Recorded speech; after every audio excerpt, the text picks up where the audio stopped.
Jay Martinez with Fight Hub TV here with Vergil Ortiz Jr. here in LA, California. Vergil, training camp just started. So far, how's it been these past few days? You look great. Yeah, I feel great. Feel awesome. Really, nothing else I can say about that. You know, I definitely feel like this camp has started out like 100 times better than the last one did. We're just ready to go. We're ready to fight. You know, sadly I fought like almost a year ago. I wish we could have been more active. Hopefully we can get another fight in this year. We're just trying to stay as busy as possible. Your presence, being around you, is like you're anxious. Like, oh, I just want to fight. I just want to get in the ring. Yeah. Do you feel that way? Obviously, being out of the ring for about a year. Yeah, in a way. It's kind of in my control, kind of not. So I try not to worry about it. I just put in the work in the gym. But yeah, I definitely do want to get in the ring as soon as I can. Now, the minor setback that happened, obviously, to the health issues. A lot of people have, consistently asked you, how do you feel? How's it going? Are we going to see you back? Yeah. But seeing you these past 3 days here at the gym, it's like where you left off, you're picking back up. Yeah. Am I right? Yeah, it's my body feels amazing right now. We took the time off after having I don't even know how to say rhabdomyolysis, I think.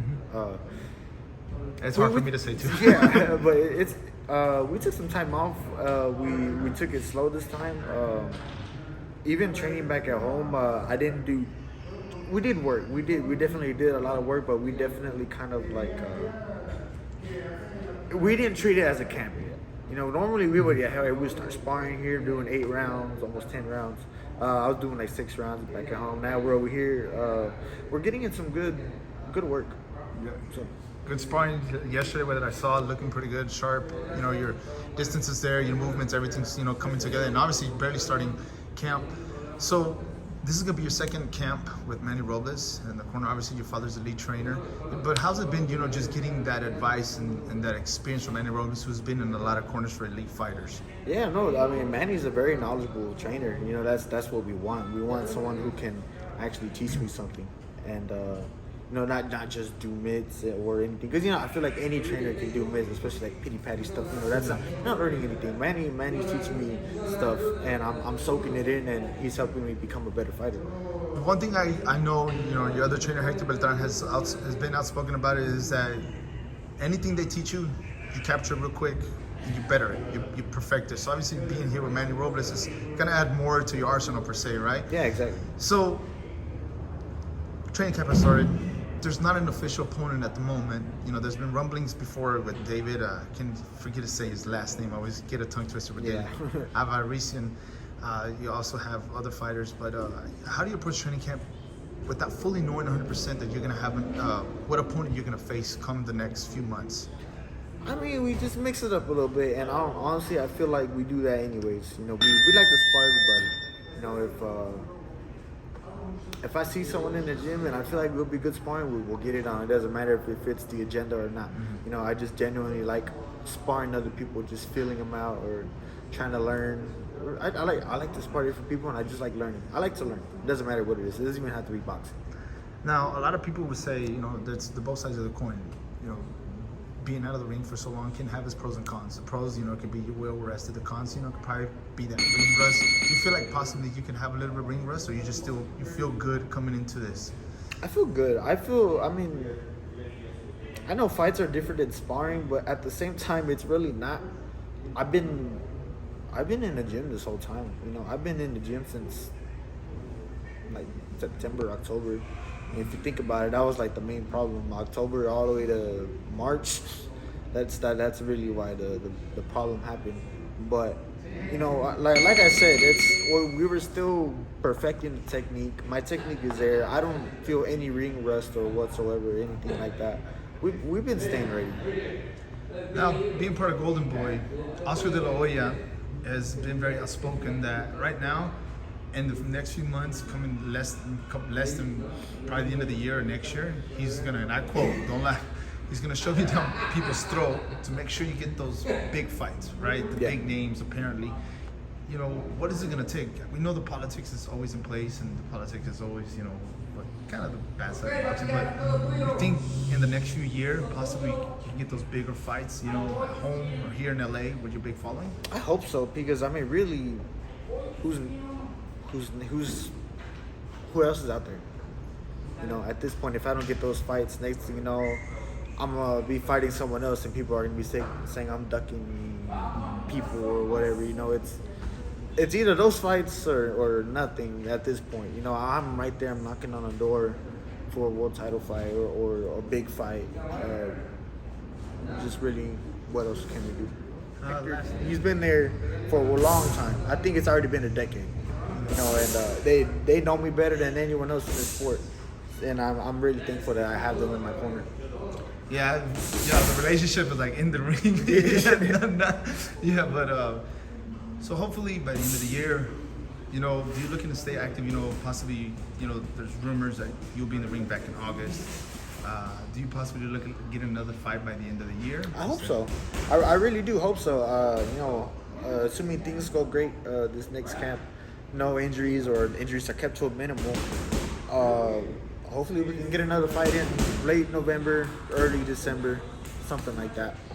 That's what I think. You know, a lot of people are excited to see you back. A lot of people are excited. I'm excited to be back. Yeah, and you see it on your social media. Yeah. Every time you post something, hey, when are you coming back? Hey, how are Yeah. you feeling? And how's the outcry, people's support for you? How does that make you feel? I mean, it feels great. Just I feel sorry for them, because you know it's like I fought last year, then a full almost 365 days later I'm gonna fight again. Like the next time, it sucks. I wish I could fight more. I wish I could put on more shows for them. I hope we can stay more active this coming year. You know, he challenged himself. He's trying to do great things. Why is he gonna stay at 168? He beat everybody. You know, go down to 160 and fight who? You know,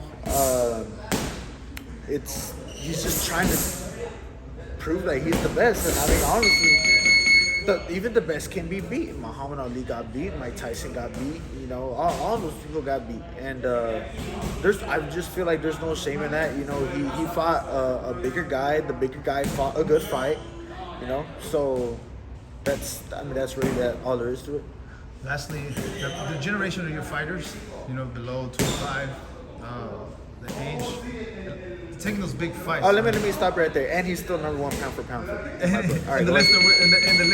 Yeah, in the list. We're talking about. Lastly, you know, the generation of fighters of you know, all the ones, we can go all the way from bottom of the weight class all the way to the top, are not scared to take risks. Yeah. You know, you're like, give me Crawford, give me Spence. You got other fighters, you know, Teofimo Lomachenko last minute, you know, Haney, what he did with Cambosos. You know, why is it that this generation of fighters are taking those risks and are not scared of it, you know? Maybe because what boxing needs right now is just what boxing is purest. I don't know. I mean, I really don't know. For me, I mean, if I had to speak for myself, if I were just to do the long run where I wait and play the long game and just get a world title when everyone's old, then it wouldn't sit right with me. You know, I want to beat them when they're still in their prime, because it would mean a lot to me. You know, my favorite national title that I earned was the 2013 National Junior Olympics, because I had fought 3 back-to-back like hard guys. I knew all of them. They were really good. I fought Bruce Carrington, and then I fought Keyshawn Williams, and then I fought Aaron Morales.